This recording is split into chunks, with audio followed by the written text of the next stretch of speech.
Now we'll go on to number 14, the Council submission for proposed National Wastewater Environmental Performance Standards.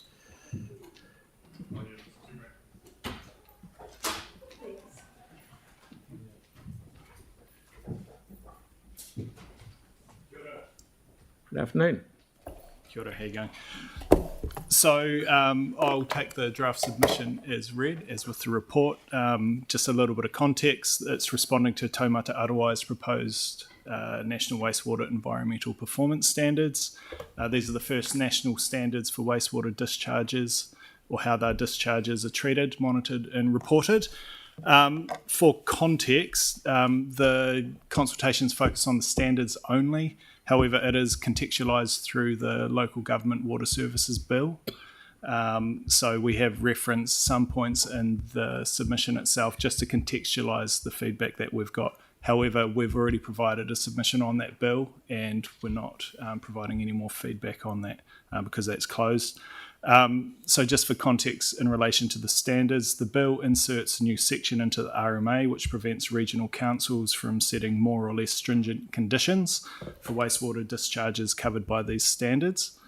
It allows for 35-year consents, and it also removes Te Mana o Te Wai as a statutory objective for Taumata Arawai. So that's the legislative framework that these standards fall under. Mm-hmm. And as I say, the submission itself is responding to the practical operationalisation of those standards that have been proposed.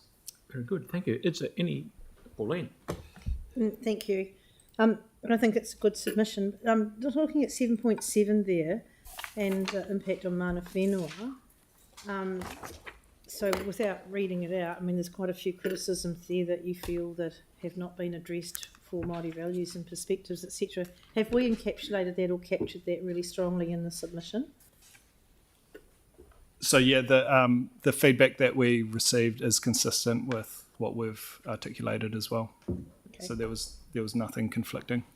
And Pare, are you happy with that? Yeah. Okay. Thank you. Sarah, please.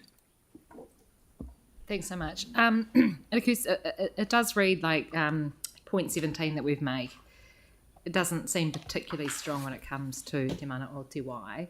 And I'm just wondering if we could strengthen it by actually saying that we don't want that taken out. And that would be my preference, is that we change that one to say not just that, you know, something else should replace it, but actually we shouldn't take out Te Mana o Te Wai. Yeah, so in terms of that, that's addressed in the bill, and we're responding to the standards. So, but we do have a paragraph that says the removal of Te Mana o Te Wai from Taumata Arawai's statutory objectives risks weakening iwi and hapu partnership and water regulation. So is that... So that's just referencing for the contextual purposes, our position on the bill itself. However, any of the recommendations or the feedback we provide in this submission aren't going to have any play in terms of the bill, where the Te Mana o Te Wai is addressed. However, we could look at a different way of referencing it if that... Sorry, no. So Te Mana o Te Wai, that has been taken out through the Water Services bill. Different legislation. So it's a different piece of legislation, so it's already doing that. Now, it hasn't been enacted yet. However, that's the piece of legislation that's addressing that. The standards themselves will be reflected or operationalised through that piece of legislation. Okay. And we are just providing the submission and the feedback in the submission on those standards. Just the standards only. Okay. All right. Can we still be stronger though? Like that we recommend that a formal engagement co-design process be embedded in future standard development. I don't know, even if it's just like strongly reflected, not just reflected, if it's a way to, you know, so the official Te Mana o Te Wai is gone, mm-hmm. But we do want to hold up Te Mana o Te Wai without capital letters, if you know what I mean. Yeah. So are we able to add that in at the end there to, yeah. Yeah, I'm just wondering if, Pari, you've got any comment on ways that we could strengthen that paragraph. I'll have to have a look at it and come back to you, Sarah. Yeah. So maybe we could just have something in there that's just got a further changes one to reflect a strengthened position on paragraph 17 or something like that. I hear what you're saying. So another related part of this is number 10, is where we're seeking confirmation that we can continue to voluntarily apply higher treatment standards. Absolutely. So it's part of that sort of full Yeah. system response there. Yeah. And so we'd need to validate that and get confirmation on that before we could pursue anything else. Tyrone, then Pauline. Thank you. So, I mean, just off the back of Sarah's question and just kind of asking it again in a different way with a hyperlocal context, if I was to say I do not support the reduction of wastewater standards in any way with regard to the Akaroa wastewater scheme, does this submission, do you think, in your view, support that? What do you think?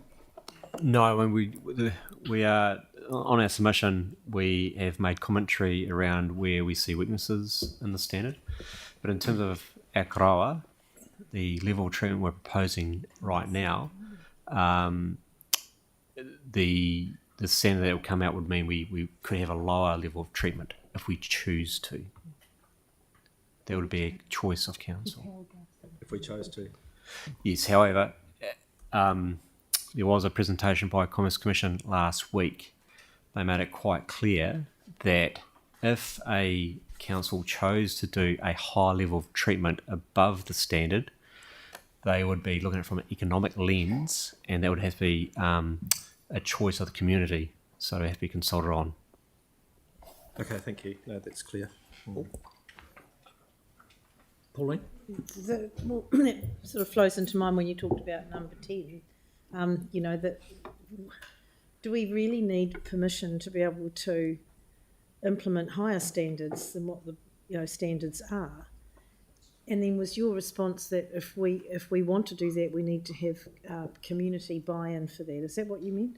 Yeah, correct. Yeah, which we would, because before we do anything, we consult fully. So it just surprises me that we need to ask permission to do a job better than. Yeah, Councillor, it really is on the economic lens. Yes. So Commerce Commission will be going, if you choose to treat higher, you are choosing to spend more money than you need to. Yeah. So they're purely looking at it from that perspective. So that's why they said you will need to consult, because you're choosing to spend more than you absolutely have to meet the standards. Okay, so that's where yeah, this reflects that's what it community means, expectations, Yeah. environmental values, or mana whenua priorities. So that should be fine. Okay. Thank you. Tyler? I see within the standards or the submission that you've also, you may or may not know this, but you've added in particular mātauranga Māori practices within the submission itself. In terms of the bill itself, I'm referring to one of the points here. Point 9 in the submission. The standards must allow for discharges to ground from WTPs, including maturation or oxidation ponds. Can you talk to me a bit more about what the bill itself is currently proposing and referring to this point here? The standards don't cover that at all. They cover discharge to ground from a wastewater treatment plant once you've treated it. But all the ponds in the country, they leak into the ground. So the that point there is seeking clarification how that would be covered under the standard. This current proposed standards are silent on that. Okay, so it's, to clarify, it's a bit ambiguous and you want clarity on whether... Correct. Okay. No, that's fine. I think that's me. I'm all good. Yanni? Thank you. And thanks for the work on the submission. Are you able just to clarify the thinking around the odour issue? And, you know, obviously, is there any understanding of why they're saying that will be dealt with later? And obviously, we're saying we want it dealt with now. It would be good just to get a sense of what the rationale was behind not addressing it now. No, we don't know why they haven't included it now. Obviously, our submission is that to request that it is included. And when just in terms of a practical example, so when we're doing a wastewater treatment plant or wastewater discharge, we basically we'd have to do an odour assessment. Are you able just to kind of give us some understanding of the process that is current around this? So we would do an odour assessment, but the current path for us at the moment is through the RMA. So if these standards are enacted without to include air discharges or odour discharges, would still have to get a consent through the RMA process. How do you model the air discharge in terms of odour? Or how do you model the odour discharge? We engage the appropriate experts that have the tools and technology to model that. So there's a number of inputs that will go into it around the treatment, and obviously a number of assumptions, because treatment as it is, you have to make a number of assumptions. So. Thank you. Really clear. Is there a set of standards that we currently meet other than not being offensive and objectionable? I think on all the treatment plants worked in New Zealand, it's essentially no odours across the boundary. That's essentially. And this bill these standards would remove, or they would keep it silent, and it would be under the existing RMA until they came up with new standards. Under the proposed standards, odour discharge, air discharges will be dealt with through the RMA. So you still need a consent under the RMA. Okay, mate, that's good. Thank you. Right, we've done questions. Would anyone like to have any debate or discussion? Mover and seconder, sorry, yes. It is going to be Tyler. You see number four? Number four. You see number four where you're... Yep. Yes, that's right. So that's added in, okay? Righto, so Tyler, going to move it, is that right? And Yanni, are you quick?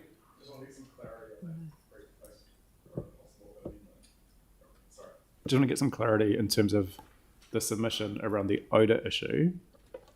I'm just concerned that if we're asking them to address it now, that they would make it less rigorous than the existing requirements in their RMA, given that kind of seems to be the focus of their standards.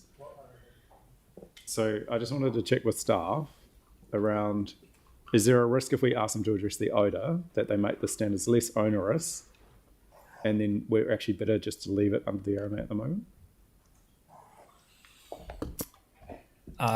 We don't know which way they'd go in terms of the standards for the odour. Staff just think that if they are imposing standards on the wastewater treatment, they should include odour, because it's all in one. Yeah, part of. You can't get one without, you get one Correct. with the other. Okay, thank you. Who would like to second it? I think you need a second. Oh, that's right, you did too. Okay, is there any discussion, please? Okay, all happy? Yeah, go if you like. Just the standards, thank you for a good submission. Absolutely. Brilliant. Yep, that's great. Okay, so no more discussion. I'll put that. All those in favour? Aye. Against? Thank you. That's carried. Now we come to the dereliction